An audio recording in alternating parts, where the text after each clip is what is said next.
paz do Senhor, meus irmãos.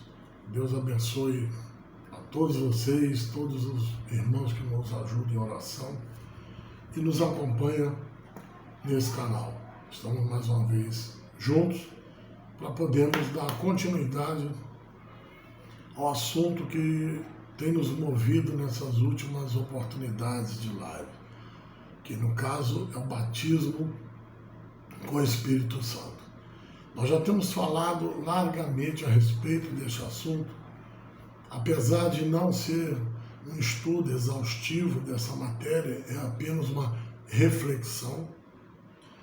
Nós estamos empenhados nesta matéria. Então nós já vimos o que é o batismo, as evidências do batismo, várias coisas sobre o batismo no Espírito Santo. E hoje nós vamos falar a respeito de mais algumas coisas, como a finalidade do batismo com o Espírito Santo, o que não é o batismo com o Espírito Santo, a necessidade de ordem no culto e por aí. Eu, antes de mais nada, eu quero fazer um esclarecimento aos irmãos, que primeiro, a demora na postagem desse vídeo se deve a dois fatores. Um, que eu estive internado, estive enfermo, e tive que fazer uma internação no hospital, e isso aí nos tirou tempo.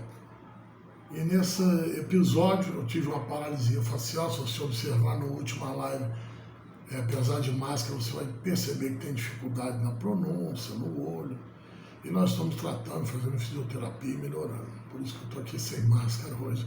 Mas você vai ver alguma coisa ainda, mas você me perdoe e ore por mim. Então eu gravei duas lives ainda lá em Itaipava. Postei uma, que é o batismo com o Espírito Santo, parte 2. E a parte 3 não foi possível postar, porque no celular do meu sobrinho e deu um problema de senha, e enfim, não foi possível. Estou regravando essa live aqui hoje. Também quero aproveitar para assinalar que a equipe do nosso Hospital de Clínicas Nossa Senhora da Conceição, aqui em Três Rios, que o atendimento, irmãos, é fantástico no SUS. Estou me referindo ao SUS, eu fiquei no SUS. E ali na UTI do pronto-socorro do SUS, no nosso hospital, muito bem tratado, não só eu, todos os doentes. Quero destacar aqui o carinho, a profissionalidade, o nível de humanidade de todos os profissionais, desde o pessoal da limpeza, cozinha, enfermagem e médicos, com toda a atenção possível. Quem bate ali é muito bem tratado. Eu destaco a liderança do Dr. Ricardo Martelo, um médico jovem, o desempenho fantástico dentro daquela UTI, a atenção que ele dava a cada um, pessoas necessitadas, e aquele médico com uma atenção toda especial, com carinho, ensinando os acadêmicos, orientando a enfermagem, indo de leito em leito, com preocupação, com educação, muito profissionalismo e competência. A todos da equipe médica, em geral, da pessoal da cozinha, da limpeza, que mantém tudo muito bem limpo, higienizado e trata a gente com todo carinho. O meu muito obrigado. Mas vamos à nossa matéria. Eu convido você a abrir a sua Bíblia hoje em Atos dos Apóstolos, no capítulo 1 e versículo de número 1. Nós vamos começar a ver a finalidade do batismo com o Espírito Santo. Então nós já passamos daquela fase de ter que provar que ele é real, que ele é para os dias de hoje, já vimos tudo isso. Mas qual é a finalidade do batismo? É a doutrina pentecostal que eu estou expondo aqui para vocês. Atos 1:8. Mas recebereis a virtude do Espírito Santo que há de vir sobre vós, e ser-me-eis testemunhas, tanto em Jerusalém como em toda a Judeia e Samaria e até aos confins da terra. Vamos orar agora. Pai querido, te damos graça de poder estar de volta pela reunião com os nossos queridos irmãos, ainda aqui de forma remota. Pedimos a iluminação do Teu Espírito, a Tua graça, a Tua revelação, a Tua bondade, para que eu não venha falar de mim mesmo, mas dentro da Tua palavra, e que este ensino possa ir ao encontro das necessidades espirituais dos nossos ouvintes. Assim te pedimos, agradecidos por tudo, em nome de Jesus. Amém. Muito bem, meus irmãos. A primeira finalidade do batismo com o Espírito Santo é de glorificar a pessoa de Jesus Cristo. Você pode me acompanhar no Evangelho de João, capítulo de número 15, versículos 26 e 27. Vamos dar uma ida até lá. João, Evangelho de João, capítulo de número 15, versículos 26 e 27. Diz assim: mas quando vier o Consolador, que eu, da parte do Pai, vos hei de enviar, aquele Espírito, com letra maiúscula, Espírito Santo, aquele Espírito de verdade que procede do Pai, ele testificará de mim, Jesus falando. E o verso 27, e vós também testificareis, pois estivestes comigo desde o princípio. Então, o Espírito Santo, o batismo com o Espírito Santo, tem essa finalidade de glorificar a Cristo através desse testemunho glorioso, debaixo do poder e da instrumentalidade do servo de Deus por meio dos dons espirituais. Vamos mais um texto, também aqui em João, capítulo vizinho aí, o 16. Capítulo de número 16, versículo de número 13 e 14. Olha só. Mas quando vier aquele, o Espírito de verdade, ele vos guiará em toda a verdade, porque não falará de si mesmo, mas dirá tudo o que tiver ouvido e vos anunciará o que há de vir. Ele me glorificará, porque há de receber do que é meu e vou-lo há de anunciar. É claro que a simples presença do Espírito Santo na vida de qualquer crente já faz isso. Mas o batismo com o Espírito Santo tem por finalidade, por meio dos dons espirituais, a capacitação sobrenatural que o batismo traz, como discernimento de espírito, como dom de cura, de profecia, de interpretação, de operação de maravilhas, etc., de glorificar com muito mais intensidade e clareza o nome do Senhor Jesus Cristo. Muito bem. Mas também ele tem a finalidade de revestir o crente espiritualmente. Lucas capítulo 24, versículo de número 49. Vamos dar uma olhada lá. Lucas 24, versículo de número 49. Olha aí. 49. Eis que sobre vós vos envio a promessa de meu Pai. Você já sabe qual é a promessa, a gente não precisa repisar isso de novo, né? Ficai, porém, na cidade de Jerusalém, até que do alto sejais revestidos de poder. O que é revestir de poder? Todo crente, quando aceita Jesus, recebe a habitação imediata do Espírito Santo. Nós sabemos disso.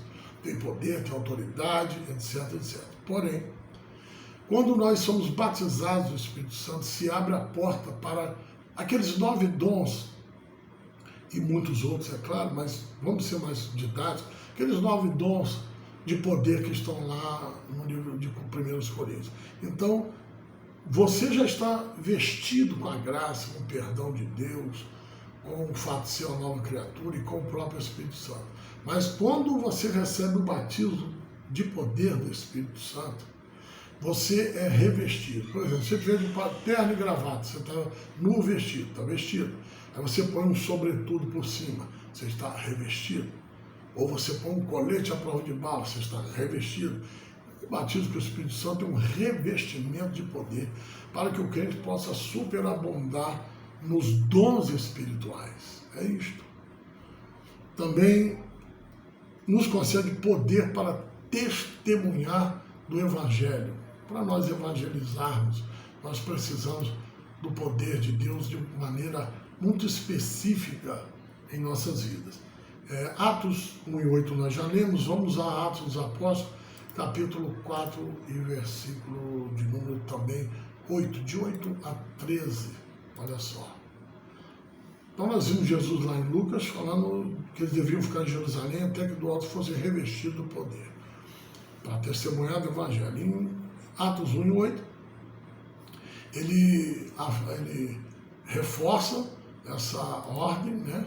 E então eles permanecem e recebem o batismo com o Espírito Santo.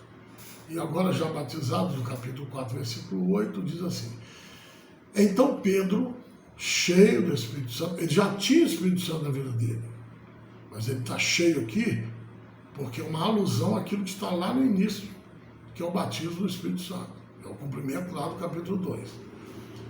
E disse: principais do povo e vós anciãos de Israel, visto que hoje somos interrogados acerca do benefício feito a um homem enfermo e do modo como foi curado, seja conhecido de vós todos e todo o povo de Israel que em nome de Jesus Cristo o Nazareno, aquele a quem vós crucificastes e a quem Deus ressuscitou dentre os mortos, em nome desse é que este está sadio diante de vós. Ele, Jesus, é a pedra que foi rejeitada por vós e os edificadores, a qual foi posto por cabeça de esquina.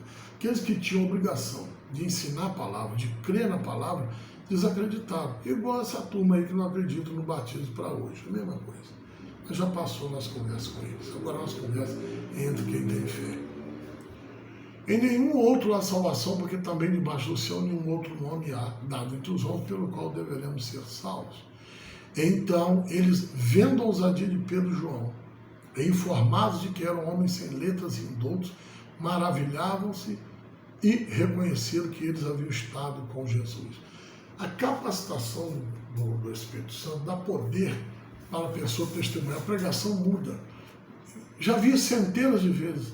A pessoa uma coisa pregando, outra sem ser batizado. Depois que é batizado com o Espírito Santo, muda a pregação da pessoa. Há uma unção poderosa sobre a vida dele, há um discernimento maior, uma clareza maior, um fervor maior, o ímpeto de fazer a obra de Deus. É impressionante. É uma coisa muito bonita. Também em Atos ainda, que nós estamos todos em Atos, em grande parte aqui, porque é quando o Espírito começou a ser, foi derramado, e os primeiros registros são esses, né? Por isso que Atos é abundante. Atos 8, do 5 ao 7. E descendo Filipe, a cidade de Samaria, eles pregavam a Cristo. E as multidões unanimemente prestavam atenção ao que o Filipe dizia, porque ouviam e viam os sinais que ele fazia. Ouviam e viam os sinais que ele fazia. Pois que os espíritos imundos saíam de muitos que os tinham clamando em alta voz, e muitos paralíticos coxos eram curados. Os tradicionais nunca viram isso aqui, porque eles não acreditam. Não tem jeito de ver mesmo, não. Você dentro de um gabinete, discutindo teologia, ou num púlpito muito perfumado, falando só das coisas técnicas, dos textos bíblicos, e teologias e tradições, você não faz obra de Deus, não. Você não vai ver nunca milagre acontecer se você não for para o campo. Esperando os predestinados aparecerem na porta para ser salvo, aí por isso que não cresce, né? A gente vai atrás, prega, aí Deus começa a operar. Por quê? O diabo não está brincando no gabinete de ser diabo, igual vocês estão brincando de ser crente. Ele está atuando, matando, roubando, destruindo. Então é preciso que a igreja demonstre o poder de Deus. É preciso que se faça isso.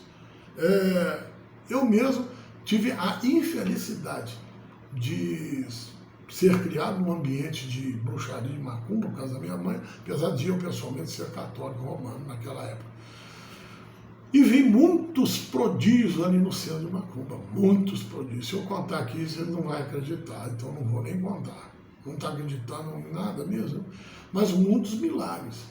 E quando me converti, eu me perguntava, será que na igreja eu vou ver sinais que possam se contrapor àqueles poderosos sinais que o Satanás fazia lá no centro de Macumba? Eu ficava com esse questionamento. Até que comecei a ver Deus operar milagres. Começou curando a minha mãe, que foi num culto com a maior incredulidade do mundo, e ainda assim o Senhor a curou. Ela estava condenada a ser paralítica, já não estava quase andando mais, e com uma simples oração de um senhor de 80 anos, ela foi imediatamente curada. sem contar outros e outros milagres. Já tive a oportunidade de ver cego enxergar, paralítico andar, mudo falar, surdo ouvir, e mais de uma vez, em cruzados evangelistas por esse Brasil afora. Mas o que é isso senão a operação dos dons espirituais? Então, meus irmãos, muitos milagres, eu posso dar aqui nome de pessoas, de lugares, de ocasião onde isso tudo aconteceu. Muitas pessoas estão vivas ainda, né? Havia milagres produzidos de um dom de maravilha em um poço há 25 anos sem dar água, no meio de uma seca rigorosa, no ano 2005. Debaixo de uma oração, começou a chover e esse poço não só encheu d'água e transbordou, peixes enormes saíram de dentro dele. É um milagre, isso aconteceu aqui perto de nós, em Chiador. Então, ainda tem testemunha que viu isso aí. Os principais, infelizmente, faleceram alguns anos atrás. Mas é conhecido do pessoal daquela região. Isso é o poder do Espírito Santo. Aí essas pessoas têm uma fé de papel, que é só papel. Lê a Bíblia, mas é só papel. E não põe em prática, isso aí não passa para eles. Foi para aquela época, e esse comodismo todo. O pentecostal foi ensinado que esses dons estão ativos e à disposição de qualquer um, desde que seja salvo e creia. E aí acontece esse milagre. Como é que você vai dizer para mim, que sou testemunho ocular disso, que é mentira, que é loucura? Fora os outros irmãos já cansaram de ver isto. Se você fizer igual os fariseus, queria atribuir isso não a Deus, mas a outro alguém, bem-vindo a blasfêmia contra o Espírito Santo. É problema seu da sua igreja. Mas estou falando aqui da veracidade dessa experiência tão gloriosa que o Pentecoste nos trouxe. O livro de Atos mesmo, capítulo agora é o 9, o capítulo seguinte, aí, o número 9, versículo 26. Eu quero que você analise, que é para você não... Você vê que acontecia lá, repete hoje aqui. Porque você não encontra nenhum versículo na Bíblia falando que acabou, a turma agora aposentou, e saiu uma medida provisória do céu aposentando os dons espirituais. Só na igreja de vocês mesmo está morto. E quando Saulo chegou a Jerusalém, procurava juntar seus discípulos, mas todos o temiam, não crendo que fosse discípulo. Então Barnabé, tomando consigo, trouxe seus apóstolos e lhes contou como no caminho eles viram o Senhor e lhe falaram, e como em Damasco falaram ousadamente no nome de Jesus, até o verso 31. Andavam com eles em Jerusalém, entrando e saindo, e falavam ousadamente no nome do Senhor Jesus. Falavam e disputavam também com os gregos, mas eles procuravam matá-lo. Sabendo, porém, os irmãos o acompanharam até Cesareia e o enviaram a Tarso. E assim, pois, as igrejas em toda a Judéia e Galiléia e Samaria tinham paz e eram edificadas. E se multiplicavam, andando no temor do Senhor e na consolação do Espírito Santo. Olha como o Espírito Santo capacitou Paulo, novo convertido, a testemunhar com tanta ousadia e destemor. E não só isso, lhe deu coragem para enfrentar toda a sua carreira, quantos naufrágios, açoitado 5 vezes com uma quarentena de açoite menos 1, vítima de naufrágio, vítima de agressão física, cadeias, desprezo, etc, etc, etc. É o poder do Espírito na vida dele, como na vida de Estevão, que o sustentou com alegria até na hora da morte, é tudo consequência do batismo de poder que eles receberam. É uma ferramenta fantástica que está sendo desprezada. Muito bem. Atos 14:1 é a última referência sobre o propósito do batismo, né? Com a finalidade, para a gente passar logo para o próximo tópico, que é o que não é o batismo com o Espírito Santo. Atos 14, perdão, versículo 1. E aconteceu que em Icônio entraram juntos na sinagoga dos judeus e falaram de tal modo que creu uma grande multidão, não só de judeus, mas de gregos, poder para testemunhar com eficácia. Não adianta pregar bonito, não adianta pregar com uma universidade no lombo e não produzir salvação de ninguém. Isso não resolve nada. Eu fui num culto uma vez em 1987, eu era novo convertido, num clube aqui, e vieram grandes figuras de uma igreja muito amada e tal, mas eles chamavam os medalhões, grandes teólogos, pastores de grandes igrejas, e pregaram, assim, fizeram um grande evento. Pregaram, mas cada mensagem linda, parecia Olavo Bilac e Castro Alves discursando. Mas na hora que fizeram o convite, nenhuma alma. Mas tinha um irmãozinho da Assembleia de Deus lá, um escurinho, que estava com um paletó xadrez, uma camisa amarela, uma gravata, não me lembro a cor, mas não combinava nada, uma calça pescando siri, uma distância assim do sapato, preto, lascado, ruído, todo amarrotado de sapatinho e uma meia avermelhada, coisa horrível. E aí resolveram dar oportunidade para ele orar, mas não deixaram ele subir no palco onde estava sendo a tribuna, não. O irmão dá uma palavra de oração de baixo mesmo. O irmãozinho falando Deus, o Jesus, e pôs Antônio e qualquer coisa, começou a orar. Deus tomando em língua, ele bateu aquele sapato do chão, caiu quase 1 quilo de barro na hora que ele bateu. Falou assim, eu quero a primeira alma aqui agora em nome de Jesus. Então ele bateu o pé, o primeiro pecador chegou em lágrimas na frente dele. Bateu o pé, o segundo. Irmãos, que ele encheu de gente. Encheu de gente. Um homem iletrado, simples, mas cheio da unção do Espírito Santo. Botou os doutores com a cara desse tamanho. Então, irmãos, é bom se a gente unir o grande conhecimento que esses mestres têm com a fé. Esse é o propósito pentecostal. Só que vocês julgam os pentecostais, primeiro, pela ótica dos que desviaram a doutrina pentecostal. Segundo, pelo prisma desses neopentecostais que estão por aí.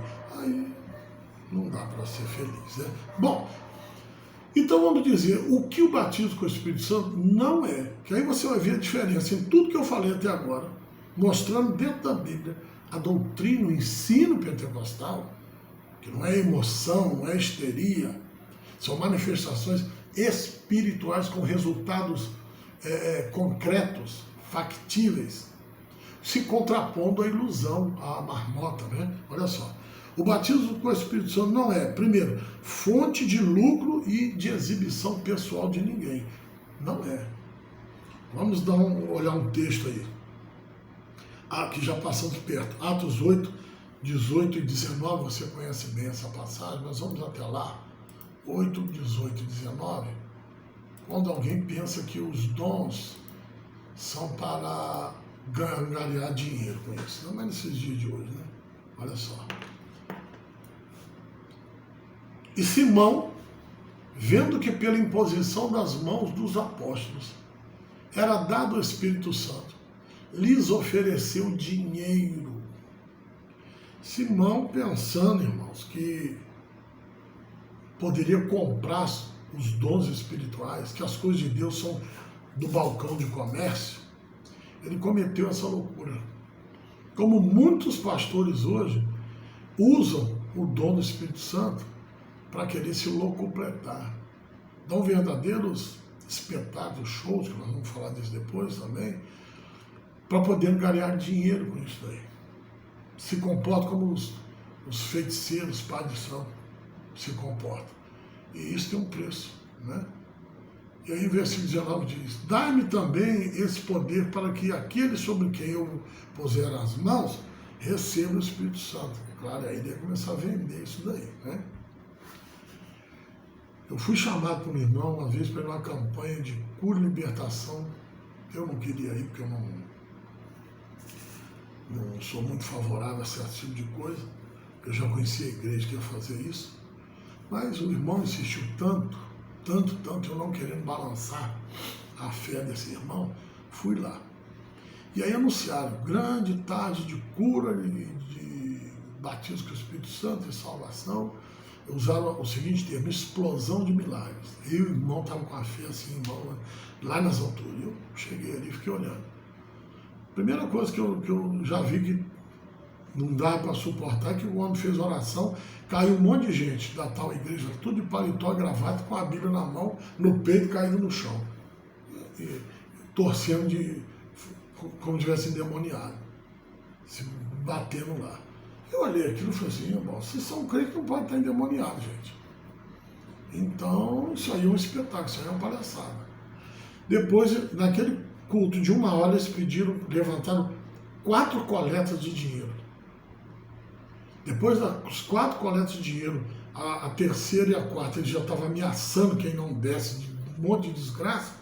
Aí chegou a grande hora do poder. Sabe o que foi o poder dele? Brigou com o coro que estava cantando lá. Por causa de roupa, por causa de cabelo.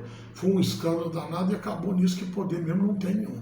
Aí quando começou a gritar e bater pé, espernear lá, e nada aconteceu, aí eu já sabia que seria uma farsa. Eu disse para o irmão, tá vendo? As coisas de Deus não podem ser propaganda para o homem ganhar dinheiro. O Espírito Santo é dado de graça. E nós sabemos o que aconteceu com esse carinha aqui, né? Ele terminou num desespero muito grande, porque os apóstolos falaram que ia orar e a mão de Deus pesar sobre ele. E ele falou, ora para que isso não aconteça. Depois você deu o restante para a gente não gastar muito tempo aqui. Muito bem. Então, o batismo com o Espírito Santo não é fonte de lucro, mas também não é meio de magia ou encantamento. Eu sei que é aqui que os crentes tradicionais, eles olham para essas coisas e ficam horrorizados, eu também fico, né? Mas isso aqui não tem nada a ver com a doutrina pentecostal, é isso que eu queria que vocês entendessem. Isso aqui é produto do abandono da doutrina e mais, a distorção, a heresia em cima do que um dia foi a doutrina pentecostal. E ela realmente não é mais ensinada nas nossas Assembleias de Deus, salvo raríssimas exceções. Então olha só, não é magia. Atos 13, versículo 6 ao versículo de número 10. É outro carinho que você vai ver aí, imitando esses evangelistas famosos aí, né? Tinha lá um indivíduo na cidade de Salamina, chamado Elimazo Encantador, o nome do cara. E esse Elimazo Encantador estava lá procurando desviar o procônsul Sérgio Paulo de ouvir o evangelho. Aí diz o verso 9, todavia Saulo, que também se chama Paulo, cheio do Espírito Santo, fitou nele os olhos e disse, ó filho do diabo, cheio de todo engano e toda malícia, inimigo de toda justiça, não cessarás de perturbar os retos caminhos do Senhor? A palavra profética aqui, ó. Eis aí, pois, agora contra ti a mão do Senhor e ficarás cego, sem ver o sol por algum tempo. E no mesmo instante, não foi no dia seguinte, nem no mês que vem, não. No mesmo instante, a escuridão e as trevas caíram sobre ele, e andando à roda, buscaram quem o guiasse pela mão. Então vejam bem, irmãos. Deus castigou, que Deus é ruim. Não, foi uma lição, para tirar o diabo que estava nele. Por isso que era temporário.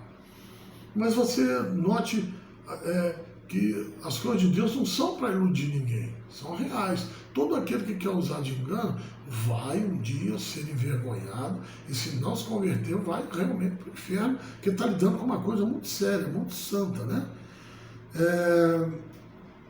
Vamos em Atos, voltar em Atos 8, o versículo 9 e o versículo 11. 8 ao 9 e 11. Já, aqui, olha. Estava ali um certo homem, já lemos, chamado Simão, que anteriormente exercera naquela cidade as artes mágicas, né? E tinha iludido o povo de Samaria, agora em Samaria, dizendo que era um grande personagem. Esses caras conseguem passar essa imagem, né? O grande homem de Deus, o grande profeta fulano de tal, enfim. Eu já vi tanta coisa ridícula nisso aí, que até o tema do rock lutador, eu já vi um pregador colocar na propaganda dele e tocando aquele negócio lá, até esqueci qual é não sei se era Colorado, a banda, não me lembro mais o nome, mas vocês lembram do tema de rock, né? O lutador. E aí aparecia ele, o outro era relâmpago, trovão, não acontece nada, isso tudo para comer dinheiro, mas ilude o povo. Ela chega lá e faz uma propaganda tão grande. Então, o que vai acontecer aqui?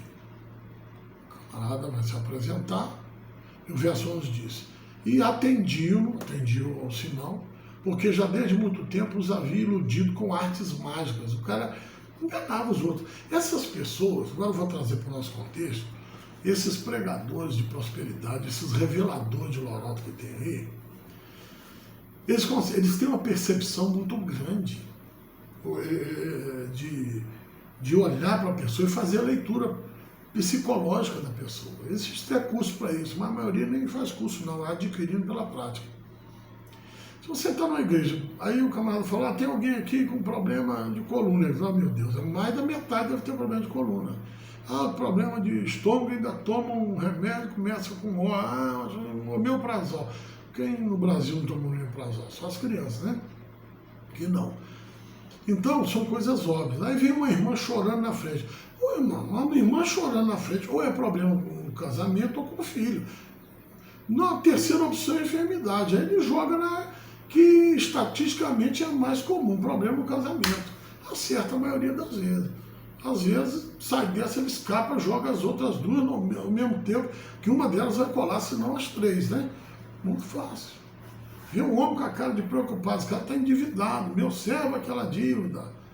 Então, eles têm essa perspicácia. Às vezes olha para você num púlpito de uma igreja, ou mesmo numa multidão, aí você regala o olho, fica assustado, com medo, o cara cresce em cima de você. Então tenha convicção do que a palavra de Deus diz, conheça a doutrina pentecostal, e você vai ver que aquilo é engano, você não vai ser ludibriado. Tá? Bom, vamos dar mais um texto aí. 19 de Atos mesmo.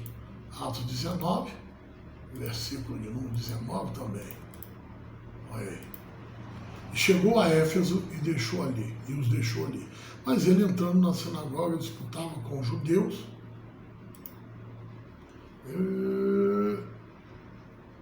E rogando-lhes que ficasse mais algum tempo, não convém nisso.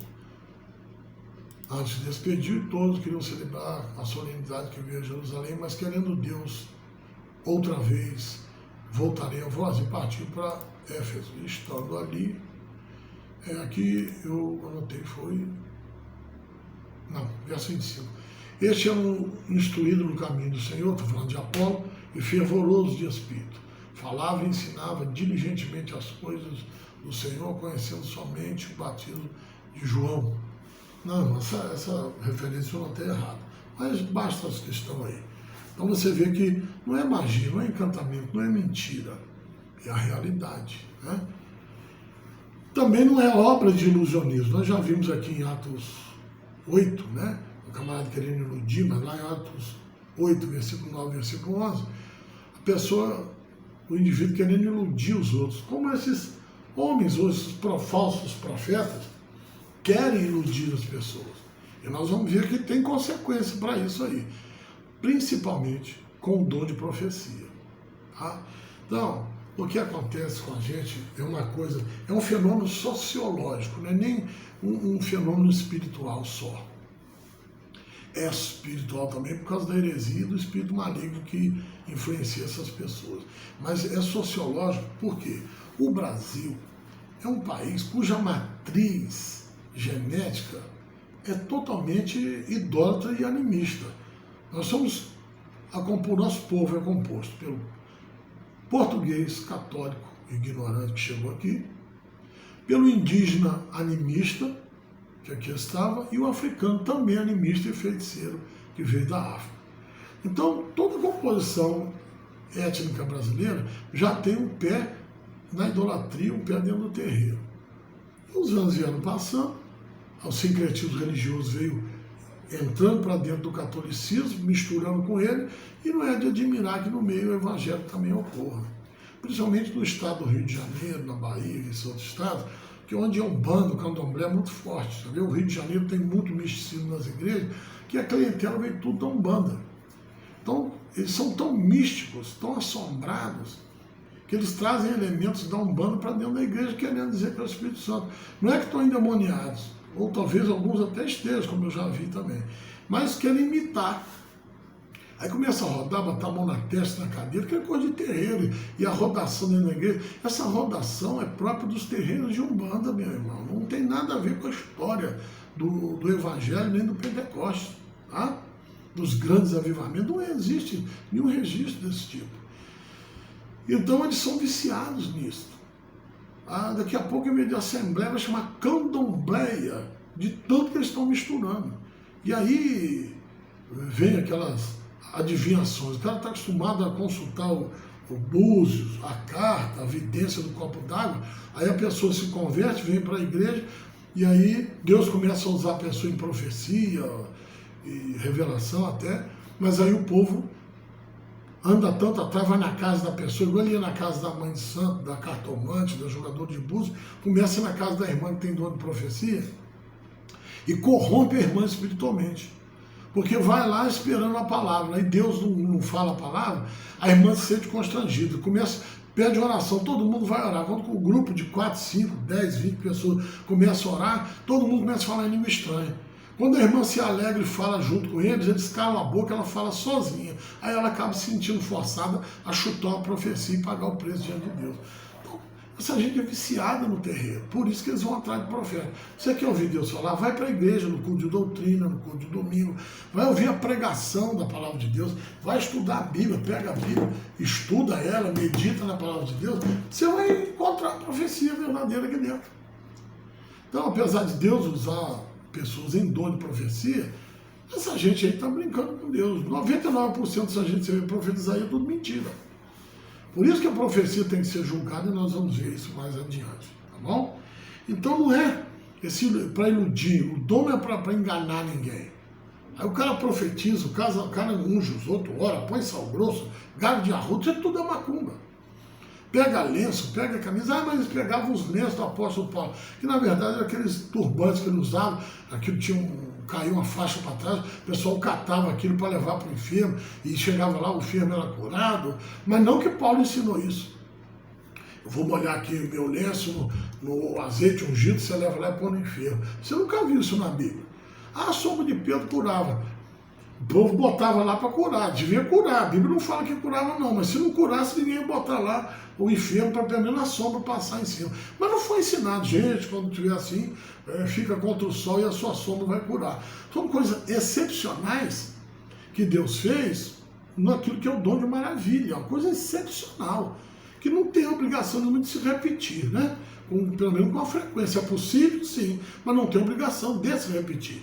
São coisas muito extraordinárias, que Deus tem seus propósitos específicos para isso. Não que não possa fazer isso hoje, que faz. Tá? Mas essa gente usa isso daí para querer enganar. E com isso tira uma oferta, tira o dinheiro. A pessoa é ungido, ele declara que ele está curado, o cara fica todo alegre. Aí dá o que o cara pede, dá o que ele não tem. Depois, quando ele vê que não foi curado, aí quer processar a igreja. Aí é outro problema. Né? Bom, não é também para exibicionismo, espetáculo, show. Né? Atos 19, vamos voltar lá agora do 1 ao 16. E ó, tá pertinho já, no 16. Vamos repassar isso aqui. Sucedeu que enquanto Apolo estava em Corinto, Paulo, tendo passado por todas as regiões superiores, chegou a Éfeso. E achando ali alguns discípulos, disse-lhes: recebestes vós já o Espírito Santo quando crestes? E eles disseram: nós nem ainda ouvimos que haja Espírito Santo. Olha só, salvos, mas não tinham ouvido falar do batismo do Espírito Santo.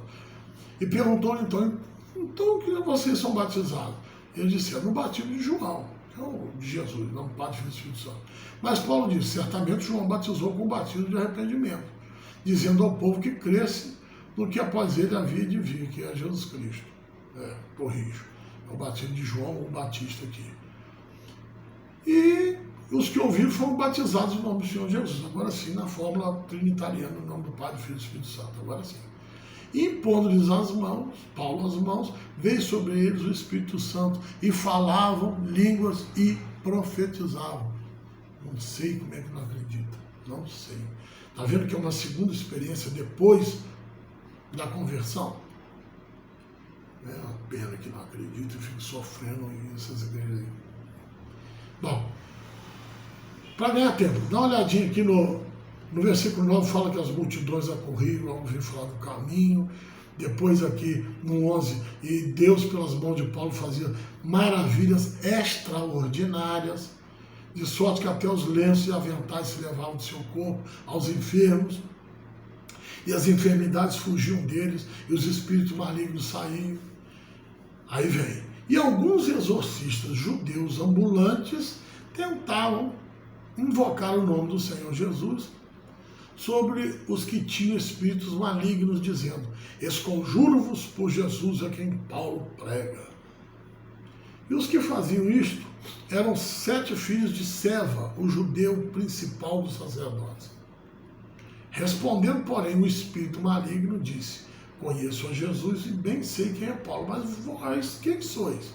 E saltando neles, o homem que tinha espírito maligno, e assenhorando-se de todos, pôde mais do que eles, de tal maneira que, nus e feridos, fugiram daquela casa. Foram querer aparecer, sou filho do fulano lá da sinagoga, então nós temos esse poder também.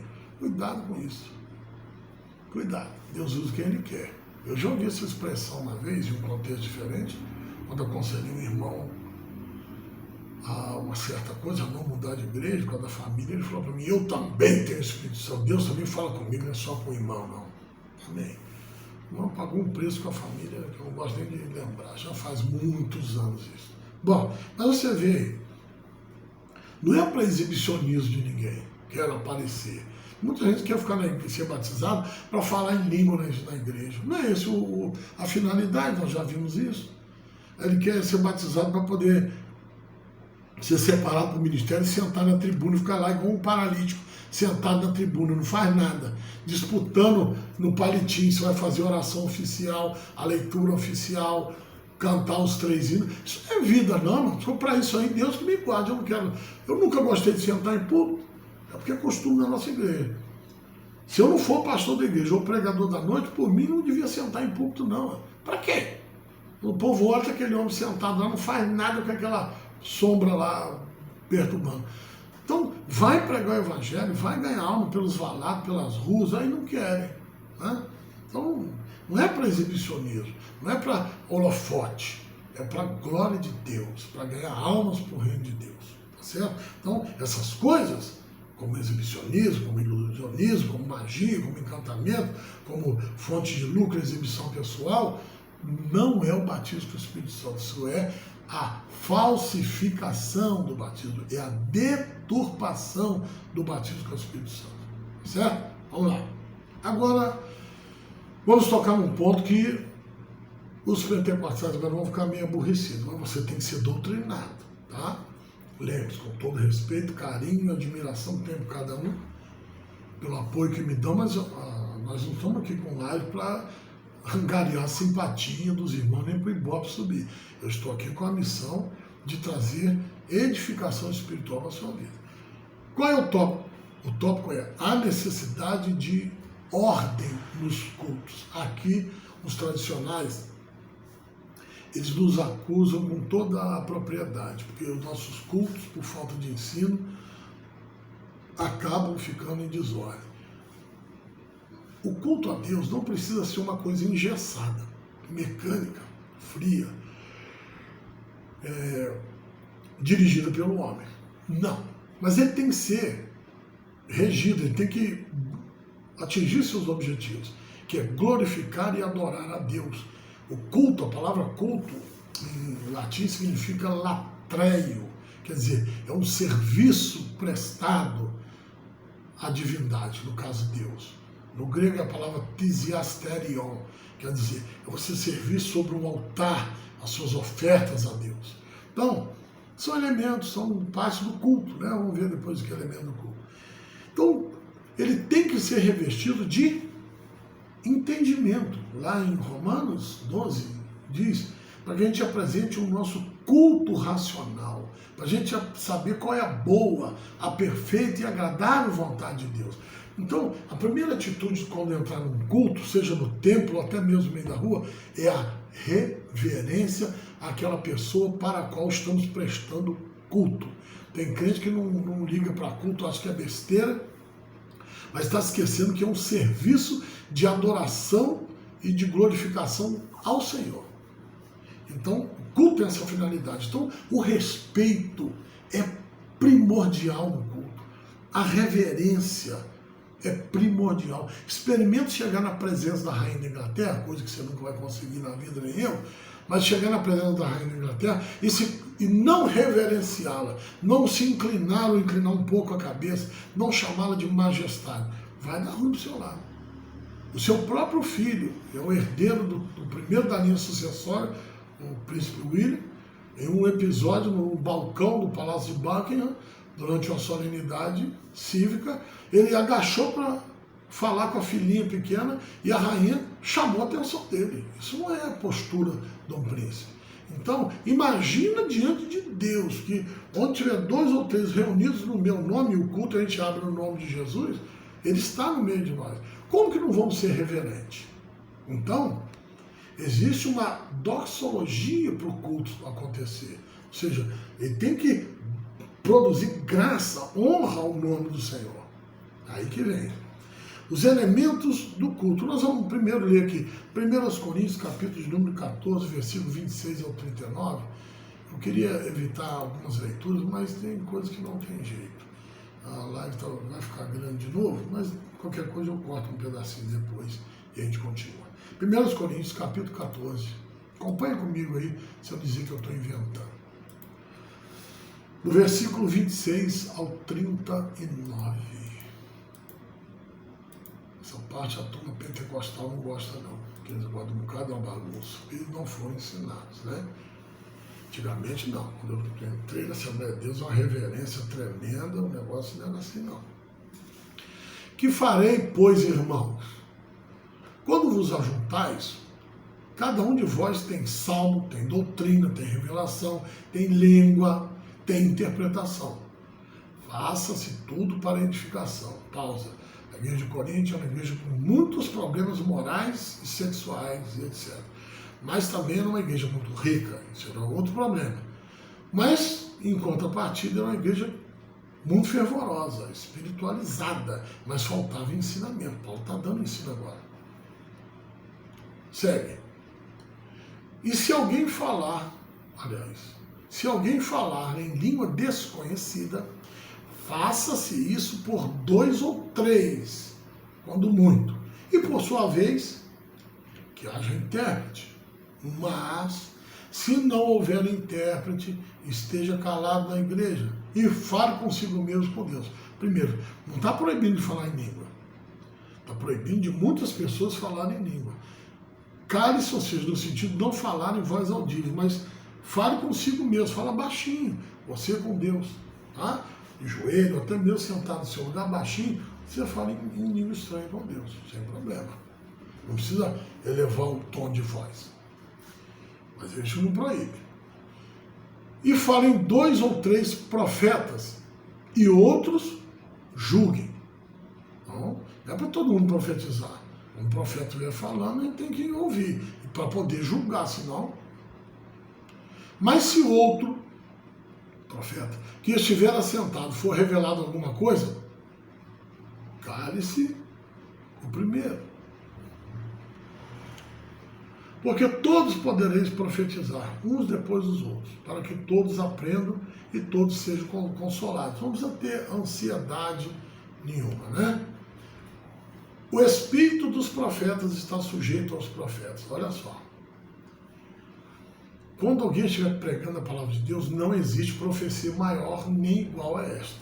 Se você tem um dom de profecia e Deus te deu uma mensagem, você deve guardar a mensagem até que o pregador termine a sua pregação. Ah, mas aí eu esqueço, então não era Deus, é você que inventou. Porque se é o Espírito Santo, você não vai esquecer. Não se pode profetizar enquanto a profecia maior, a profecia magna, estiver sendo proferida na igreja. Então, quando a Bíblia estiver sendo lida, quando a Bíblia estiver sendo exposta, não se pode profetizar. Nas Assembleias de Deus, nós ensinamos que não se pode nem andar. Você chegar no culto e a palavra estiver sendo lida, não entre, espere a leitura terminar. Se for a pregação, com muito cuidado, pelos cantos da igreja, para não causar distração, você arruma o seu assento e ouça a palavra de Deus. Reverência, respeito, cuidado. Então, o espírito dos profetas é sujeito a eles. Não precisam fazer aquela palhaçada, sair marchando no meio da igreja, subir lá no púlpito para fazer gaiatice, apontar dedo para os outros. Não precisa nada disso. Nenhum profeta da Bíblia fazia isso. Só os de hoje é que fazem. E marcha. Não tem. Quer marchar? vai para o quartel, soldado, cabeça de papel. Se não marchar direito, vai preso no quartel. Na igreja não é lugar de marchar. Então, entrega a mensagem. E outra, profeta, eu vou falar sobre eles daqui a pouco aqui, profeta profetiza na igreja, diante do ministério e do pastor e do corpo de Cristo. Não na cozinha da irmã, na sala da fulana, por trás do poste, no meio do mato, escondido. Isso não é profecia. Isso é espírito de engano, porque se fosse de Deus, é na igreja. E outra, não tem que profetizar no pé do ouvido, não, porque como que vai julgar? A profecia tem que ser julgada. A única profecia que não pode ser julgada é a da Bíblia, porque ela já está comprovada que é a palavra de Deus infalível e inerrante. Mas aqui, nós profetizamos na igreja, nós não, quem é profeta, teodor de profecia, melhor dizendo, tem que ser julgado. Agora, se profetizar no pé do meu ouvido, o que vai adiantar? Não vai adiantar nada. Está tudo errado. Tem que entrar pelo caminho da doutrina. Né? Verso 33, olha lá. Porque Deus não é Deus de confusão, senão de paz, como em todas as igrejas de todos os santos. Segue a leitura. As vossas mulheres estejam caladas na igreja, porque não lhes é permitido falar. Mas estejam sujeitas, como também ordena a lei. Um outro assunto. E se querem aprender alguma coisa, interroguem em casa seus próprios maridos. Porém, é vergonhoso que as mulheres falem na igreja. Isso é uma teologia que depois pode ser discutido quando o tema for mulher falar ou não falar na igreja. Tá? Mas aqui o foco é ordem no culto. Isso aqui está dentro da ordem do culto, mas por um problema cultural e local daquela época lá. Verso 36. Porventura saiu dentre vós a palavra de Deus, ou veio ela somente para vós? Se alguém cuida ser profeta ou espiritual, reconheça que as coisas que vos escrevo são mandamentos do Senhor. Então é para ser observado. E a gente não vê isso. Aí dá margem, né, para a turma criticar, e com razão, também critico. Só não dá mais para eu recusar por questão de falta de ensinamento. Isto é a doutrina pentecostal, doutrina em conjunto de ensinamentos. Pentecostal, que são referidos ao batismo com o Espírito Santo e os dons espirituais. Muito bem. Mas agora, olha só, se alguém ignorar isso, que ignora. Não falou também que vai para o inferno, vai ser banido, excluído, chicoteado. Não, se ignorar, ignorou. Vai causar confusão, depois vai com Deus, que ele vai dar, né? Verso 39. Portanto, irmãos, procurai com zelo profetizar. Com zelo, ou seja, com cuidado, com reverência, com certeza. E não proibais falar em línguas. Irmão reformado. O seu problema é que você é reformado. Você tem que ser transformado. Não é para proibir falar em línguas. É um troço atual. Pena, né? Para vocês. Bom, então vamos lá. Vamos ver os elementos do culto. Já que isso aqui é a doutrina para que o culto tenha ordem, tenha decência, tenha equilíbrio. Uma igreja, todo mundo falando em língua, todo mundo profetizando, todo mundo rodando, todo mundo pulando, não é uma igreja. Isto é um hospício. Você entrou no hospício. Se você estiver num lugar desse, saia correndo, que você não vai ouvir nada lá que seja verdade, tá? Você enganar, depois vai reclamar. Os elementos do culto que podemos dizer aqui estão todos aí nessa passagem, lá no começo. Ó. Cânticos, versículo 26, lá no primeiro que eu li aqui. Quando vos ajuntares, cada um de vós tenha salmo, ou seja, cânticos. Um culto deve ter cânticos de louvor a Deus. O nosso povo está tão desviado, tão desdoutrinado, se é que existe essa palavra, que eles falam assim, eu quero saudar os irmãos com a paz do Senhor. Eu vou louvar um hino aqui. Meu irmão, se você louvar o hino vira o objeto de sua adoração, idolatria. Não é nada disso, você vai louvar ao Senhor com um hino. Eu já ensinei isso na igreja, mas é a mesma coisa que nada. Isso entra, parece que por osmose nas células e vai para o cérebro. Aí que esses caras, a maioria deles, tem dois neurônios, o tico e o teco. O tico sai de férias, o teco é lesado e não consegue entender. Porque a gente explica e a pessoa não obedece. Vou louvar um hino. Não é louvar um hino. É louvar ao Senhor com um hino. Bom, então, primeiro elemento do culto, a adoração com cânticos, louvores a Deus. Não é louvor ao homem, não é apresentação do homem, é louvor a Deus. Segundo elemento, o ensino. Cada um de vós tem a salmo, tem doutrina. A nossa igreja tem zelosamente, além da escola dominical, a nossa igreja tem zelosamente o culto de doutrina nas terças-feiras. Está parado agora por causa da pandemia, mas já está voltando aí na semana que vem, se Deus quiser. Culto de ensino, culto de doutrina. Não é doutrina de igreja, doutrina da Bíblia, ensino bíblico. Não é ensino de uso e costume, baboseira, idiotice. Não.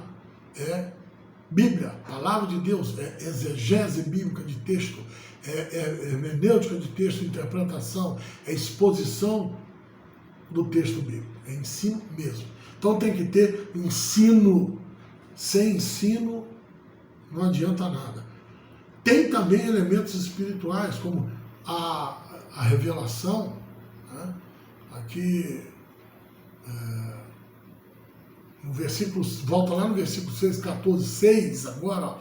E agora, irmão, se eu for ter convosco, falando em línguas, que vos aproveitaria se não vos falasse por meio da revelação, ou da ciência, ou da profecia, ou da doutrina. Olha a importância que a doutrina tem no âmbito da revelação.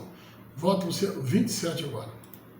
E se alguém falar em língua desconhecida, mesma coisa que está no 6º, faça-se isto por 2 ou 3, ou quando muito por 3, e por sua vez haja intérprete, haja pessoas capazes de interpretar, ter um dom de interpretação. Mas também nós podemos aplicar isso, até mesmo, não é o que o texto está falando, eu estou falando que pode aplicar o mesmo princípio de interpretação. Quando vamos ler o texto, tem que se interpretar o texto de maneira fiel e não inventada, né? Então a revelação é dirigida pelo ensino da palavra de Deus e supervisionada pela liderança, o ministério da igreja e pela própria igreja. Porque os 9 dons não são dados ao líder ou a um crente. Já falei isso aqui. É dado à igreja como um todo. Um tem um dom, outro tem outro. E naquele colégio, naquela coletividade, a profecia ou a revelação vai ser escrutinada, vai ser examinada e nós vamos saber se é ou se não é de Deus. Tá? O quarto elemento são as línguas estranhas. Eu não vou me deter aqui no versículo 4, 13, 14, 26, nós já lemos alguns deles aqui. Língua estranha é uma coisa corriqueira na igreja apostólica. E tem que ser hoje em dia também. Mas seguindo o ensino. Não tem quem interprete? Fique calado. Como é que eu vou saber se tem alguém que interprete? Alguém fala a língua estranha lá, havendo intérprete, vai sair uma profecia. Não havendo, ninguém fala mais em língua. Em alta voz, fale consigo mesmo, no banco, nem pensamento não. Baixe no seu banco, no seu lugar, ou numa reunião de oração. Né? Só que nós, pentecostais, nós nos acostumamos tanto com esse ambiente, perdemos aí o controle do culto, e é aquele burburinho de língua estranha. Mas eu nunca conheci ninguém que se escandalizasse vendo línguas estranhas. Escandalizam com as extrapolações. Gente gritando, profetizando mentira, andando, marchando, rodando, pulando, caindo no chão, aí não. Mas eu nunca vi ninguém escandalizar com língua estranha. O que é isso? É o poder de Deus. Já lemos e comentamos isso aqui na live anterior. E também a interpretação de línguas, que é o elemento, o quinto elemento, o sexto elemento aqui, quinto elemento, que é a interpretação de línguas. E é quando o irmão tem um dom de interpretar línguas, e aí gera-se uma profecia, que é o que vai trazer edificação aqui. Você desculpa aí o latido dos cachorros, eu estou em casa, aí não tem jeito, né? Não tem um estúdio isolado, irmão, se me perdoe. Tem sempre a participação de um dos meus cachorros, hoje os dois estão a fim de aparecer na live aí. Bom, um quarto ponto que eu quero ver com vocês seria que Deus não é Deus de confusão. E também sobre os desvios doutrinários que acontecem, né, no nosso meio, por conta da falta de ensino. E, finalmente, a cessação dos dons, que um dia eles realmente vão cessar. Mas já atingimos aqui, nesse instante agora, 1 hora de ministração. Eu vou parar por aqui que eu não quero te cansar. Mas no próximo eu prometo que eu encerro essa matéria falando sobre que Deus não é Deus de confusão, sobre os desvios doutrinários, também sobre o sensacionalismo, não a doutrina sensacionalista, mas que realmente um dia eles cessarão. Mas quando? Isso que a gente vai ver com vocês na próxima oportunidade. Deus abençoe a todos. Vou aguardar com ansiedade que vocês todos vejam e aproveitem esse vídeo, aí eu vou estar liberando o próximo. Deus abençoe no nome de Jesus. Desculpe aí uma boca um pouco torta, é por conta dessa paralisia facial. Me ajude em oração para isso chegar logo no lugar e a gente ter vida normal. Amém? Vamos orar? Pai querido, te agradeço pela vida de cada irmão que está assistindo essa live e que ela possa ser realmente proveitosa para a edificação e maturidade do teu povo. Longe de mim querer alguma coisa pessoal ou mesmo aparecer, que o Senhor me guarde desse sentimento. Mas o Senhor me conhece, sei que o Senhor escrutina o meu coração. E eu estou dizendo para ti, mas sabendo que teu povo vai dizer amém. Porque nós não queremos aparecer, queremos glorificar o teu nome. Assim te pedimos a tua paz, a tua bênção, em nome de Jesus. Amém. Quanto a mais, irmãos, regozijai-vos, sede perfeitos, sede todos de um mesmo parecer, viver em paz, e o Deus de amor e paz será convosco. Amém.